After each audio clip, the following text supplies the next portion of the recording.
here we are, early season. Water temps 58 this afternoon, which is awesome. We've been seeing anywhere from upper 40s to super low 50s, so the next few days should turn on. We've gotten one. Gotten one muskie for the season so far that I've caught. It's just been a struggle. The weather's got them all goofy. We're normally 20 degrees cooler or 20 degrees warmer than this by now, so you know, it's just waiting, trying to find them. We've trolled, cast big baits, open water, small baits. We've done it all, and so far twitching a small crankbait early season has paid off for us. But we're gonna throw a bunch of stuff today: bucktails, beavers, crankbaits, see what happens, and just see if we can't find an active fish. So stay tuned. Welcome to Getting Crushed TV, and check out all the tools you need before you go out to target these fish. You need all these tools, except I don't have a net in there because it wouldn't fit on my bump board, but get a Frable Big Kahuna.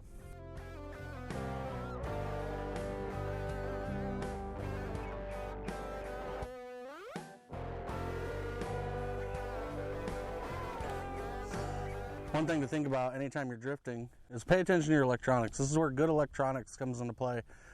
You don't want to drift over the same water. And if you're on a space, you know, you're out open water and there's a big weed bed on a shallow flat, out in the middle of nowhere, you're not going to have any kind of reference. Like here, I can kind of gauge how far away I am from the shoreline, things like that. You're not going to have a reference of where you've been. You might fish the same water 3 times, super unproductive, and miss the fish. So you want to pay attention to your graph, watch the track, move over a little ways, drift again. You can overlap a little, you might get that coverage zone to where that fish is just sitting right in between. Take your time, break the spot down, pick it apart, and just cast, reel, repeat.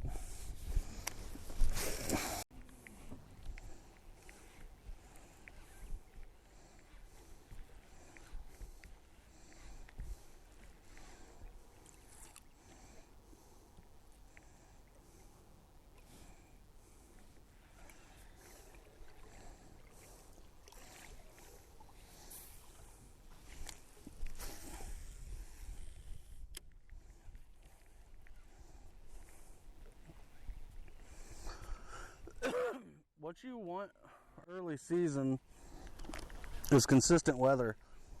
A buddy of mine and I were talking to the boat ramp this morning. Weeds. And that's what we've noticed, is we just haven't had consistent weather. It's been up and down, round and round, sideways. Just altogether stupid. But it's part of it. Early season, things haven't settled into the changing of the seasons. But when you get stable weather like we're going to have this week, big things can happen. And that's what we're looking for, is big things. So, just fish hard, fish smart. Look in the likely places. Look for that warm water. You'd be surprised how far a fish will travel to get what they want. It's nothing for these fish to travel miles and miles every day.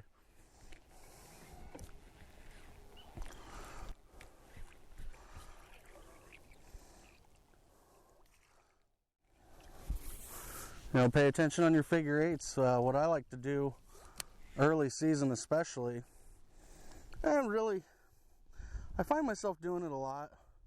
If I don't see a fish following, and I know I'm in a spot where there should be a fish, or really any time, instead of a figure eight, I come in like this, and I do a big wide circle. And my thought process behind this is, by the time you get the bait back to where you started, if it's a lazy or late follow from a fish, they're going to be coming in about that time you get back to them. So you're instantly re-engaging the fish. Don't have any science behind that, but it works for me. And more often than not, I land the fish. A lot less movement. Stupid weeds. That'll get the heart pumping.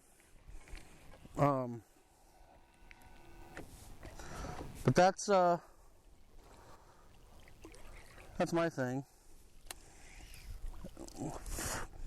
And don't just rely on the fact of, like, I'm fishing clear water right now, super clear. You know, it's kind of dirty this morning, but normally it's crystal clear. Don't get stuck with the impression of, oh, well, the water's so clear, I'll just see them coming, because that is not true. These fish are so fast and just, they have so much power. They'll come out of nowhere and they'll surprise you. They do it all the time. Every year I have it happen to me. There we go. There we go. Oh, whiffed and missed. Dang. That's just a little guy. So we'll grab a hold of him. We don't want to cause any more damage than we have to.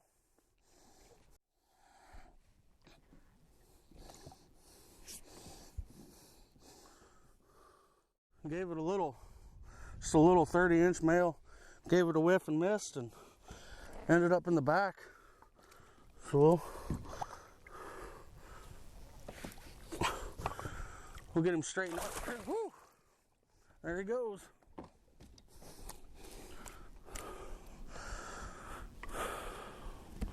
Let's put a hook back on that. Try again. Hate when that happens, but sometimes it does.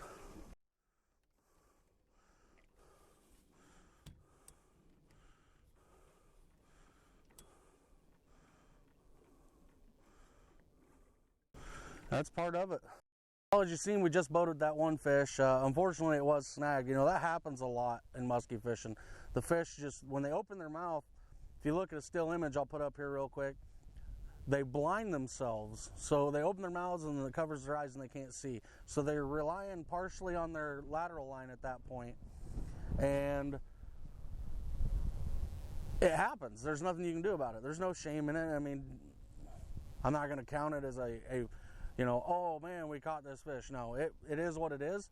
We did what was best, no net. We just hand landed him, got the hook cutter as quick as I could, you know, snip, he's done, put him back. It was a strong release. Now, early season like this, when you have these fluctuations in weather and you have the, you know, the instability of the season, and you get a day like this where you've had a few days of consistent weather and then something happens with action, you want to get right back to it as quick as you can because you've got a window that's open. You don't want to lose it. So that's what we're going to do right now.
Well guys, I'm not sure what happened. I tried to upload this video and I was finishing everything up with the edit, and somehow I lost the ending that I shot the day I got the fish. So, shooting it now real quick in my truck. My pillows are back there. No, I'm not a traveling hobo living out of my car. I do have a house. I'm just on a road trip right now, trying to bring you guys more awesome footage. Hopefully awesome.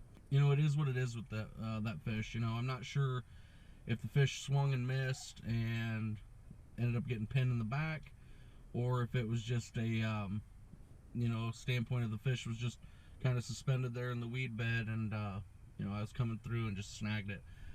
Either way, learning opportunity there. You know, if that something like that happens, if you can't get the hook out quick with a pair of pliers, if it's really in there, which most of the time it is, because they're fighting full momentum now, and you can't lead them like if they were hooked in the mouth, just cut the hooks out. Don't try and get the barb out. Just cut it. It'll fester and come out on its own. It's not going to be the end of the world. But just cut it, do a quick release, and the fish is no worse for the wear. You know, they beat themselves up, you know, pretty bad in the spawn. So I don't think that little hook's going to hurt anything. But yeah, we got some good footage coming, more footage coming, bigger fish, and Minnesota openers soon. So we got that to look forward to. And then I will be doing some Wisconsin trips. I got a trip planned for St. Clair in July with the guys from B&N Custom, one of the show sponsors. So yeah, that's all I got. Just keep grinding out. You know, early season's a pain. It's not fun for anybody. So yeah, keep that lure in the water and get crushed, and we'll catch you guys in the next one.